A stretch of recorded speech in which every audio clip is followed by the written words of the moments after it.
Ngayong hapon mga kalods, nagkarga na mig mineral. Pastang habuga na. Kani pang buhos ni Anton? Pang buhos. Grabe habuga na yun. Nakatanirbag among mga mineral kay drop side among kargahan. Pastang habuga yun kay parting gaan naman ko ni. 14 high, 14 feet from the ground ang kahabog sa among kargada. Mineral water gikan sa Digo City. Dalahon sa Davao City. Buhos na gaw, buhos. Okay, mo ni mga mineral water nga gikan sa Digos ha, nakatanirbag ni. Nakatanirbag kay pastang gaana og ibuhos tanan, mga hulog kay drop side ang kargahan.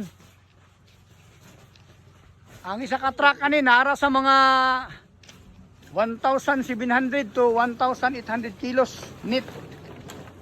Habog sang habuga gyud. Buhos na to, buhos. Sabing habuga sa truck. Pero parting gaana. Limpyo na ni nga mineral water ha. Gipangkuhaan nag-level, gipangkuhaan nagtaklob. Pastang kahabog, karang kahabog.